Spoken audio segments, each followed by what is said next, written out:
Une fusillade pendant un dîner de gala. Un président américain qu'on tente d'assassiner dans un hôtel. Des images qui font le tour du monde. L'ancien directeur de la sécurité d'Emmanuel Macron, Georges Salinas, décrypte les images pour Brut. J'ai eu deux fonctions qui m'ont un petit peu marqué. J'ai été auparavant à la BRI et j'étais pendant la période des attentats de 2015. Il y a un autre poste qui m'a marqué, c'est que j'étais à la sécurité de la présidence de la République. J'ai assuré ces fonctions pendant presque 6 ans et demi, où j'ai accompagné donc le président et j'ai protégé le président et son entourage. La sécurité d'un président, c'est pas juste le suivre. La sécurité d'un président, c'est d'être constamment avec lui, 24 heures sur 24, et assurer, je dirais, sa protection. Donc la protection, ça commence bien évidemment par les déplacements, donc les déplacements internationaux, nationaux, aussi dans Paris, et puis aussi les déplacements privés. Et on sait que l'agresseur a tiré sur un des officiers de sécurité qui se trouvait à l'entrée. Il surprend quand même les gens qui sont au filtrage. Visiblement, c'est un endroit qui est accessible et donc il en profite pour passer avec rapidité, mais on constate quand même que les officiers quand même réagissent assez rapidement. Je pense qu'il y avait un premier périmètre autour de l'hôtel qui filtrait les gens qui arrivaient à l'hôtel. Normalement, on se donne un temps qui doit être assez long en fonction du degré de dangerosité que peut avoir l'événement. On fait une évaluation de menace et si on considère qu'il y a une grosse menace, il va être de plus en plus important en tout cas. C'est là notre travail, il est dans le travail exceptionnel, c'est-à-dire quelqu'un qui nous attaque ou comment réagir pour ne pas être sidéré.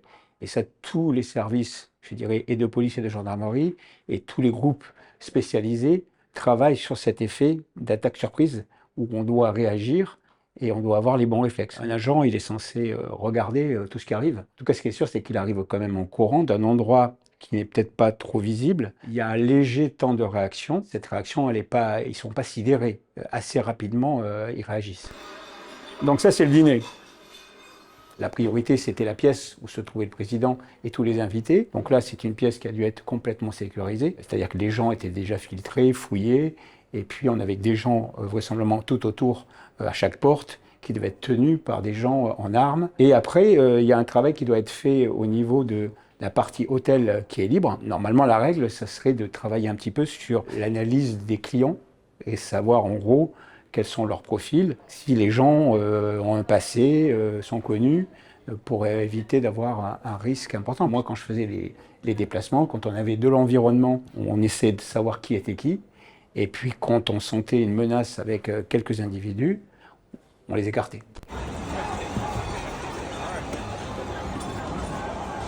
On voit l'évacuation du vice-président, on voit l'évacuation du président. Donc là, on est dans une zone qui est complètement, normalement, étanche. Le vice-président est visiblement écarté et évacué avant le président. Il y a quelques secondes d'écart. Chaque autorité a son service. Les équipes sont dédiées et les équipes savent ce qu'elles ont à faire. Donc on évacue le président, mais on évacue aussi son épouse. Donc là, on voit des gens civils qui sont en général en sécurité du président. Ils l'entourent en fait pour faire une espèce de barrière humaine, pour être tout autour de lui. Et là, on voit des gens tenus, c'était des gens vraisemblablement qui étaient en réserve, donc avec de l'armement beaucoup plus lourd. En cas de danger immédiat, il n'y a pas de protocole. Le protocole, c'est le protocole de sécurité. Et il faut faire ce qu'il faut faire, et non pas faire ce que veut le président. Mais c'est dans son intérêt, parce que le secret de service, comme je dirais le GSPR en France, est là pour protéger l'institution d'abord, avant l'homme. Qu'il ne faut pas commettre les mêmes erreurs que ce qui s'était passé par exemple en Pennsylvanie, où il avait des gens du service secret qui étaient tout autour de lui, mais il a pu se relever, il a pu grandir son bras, ce qui est une faute de sécurité.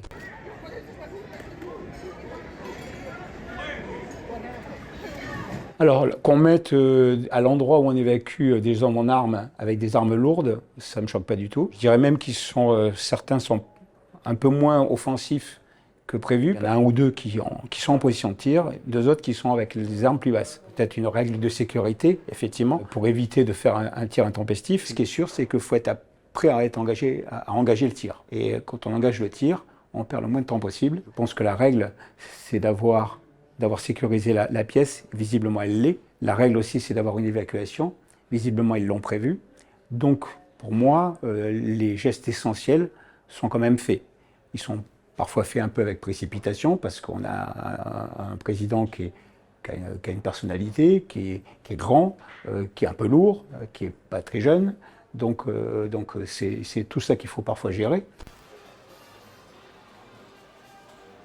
Je pense que peut-être, il aurait peut-être fallu avoir des gens dans la salle, en civil, qui puissent se mettre tout de suite devant pour pallier à cette difficulté de gens qui arrivent derrière, qui doivent en fait enjamber des tables pour se mettre en position. Quand on enjambe, obligatoirement, on est en position de faiblesse, parce qu'on ne peut pas regarder vraiment ce qui se passe. Et nous, quand on travaille sur ce genre d'événements où on a le président qui est sur une estrade pour faire un discours, ce genre de choses, on a toujours des gens en bas pour pouvoir tout de suite monter et se mettre devant.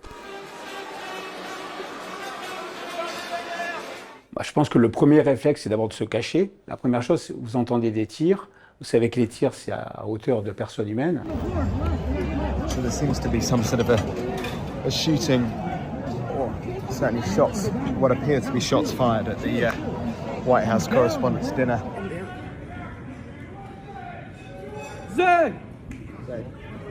Le premier réflexe, c'est souvent d'abord de se mettre au sol. C'est ce qui s'est passé d'ailleurs dans les attentats de masse, au Bataclan, les gens étaient couchés au sol. Et ensuite, on attend les services de secours qui vont venir vous chercher pour vous évacuer. C'est souvent la meilleure des options que plutôt partir en courant. You know, he charged from 50 yards away, so he was very far away from the room. And what did you think when you saw the video of how fast he was running? He was moving. He was really moving, and the reaction time was great. Je ne sais pas si les choses sont parfaites, mais en tout cas, le résultat est parfait, puisqu'on a un président qui est toujours indemne, qui a été évacué, il n'y a personne qui est blessé, et on a un auteur qui a été arrêté. Les gens qui sont intervenus sont quand même entraînés. Là, vous aviez, je ne sais pas combien de personnes déployées, mais sur un dispositif comme ça, vous pouvez avoir entre 300 et 400 personnes du Secret Service, donc vous avez quand même beaucoup de monde. Pour passer toutes les sécurités, il en faut beaucoup. La culture américaine du service secret, c'est une culture d'attentats de présidents. Je veux dire, ça remonte à très loin. Les attentats contre les présidents, celui dont on se souvient le plus, c'est Kennedy, et eux apprennent aussi. Par exemple, ils n'utilisent plus de véhicules décapotables depuis l'attentat contre le président Kennedy, parce qu'ils ont considéré que c'était un vrai souci de sécurité. Ils ont une culture aussi. Une culture qu'ils ont d'ailleurs importée, puisqu'il y a plein de pays qui s'inspirent un peu de leur méthode.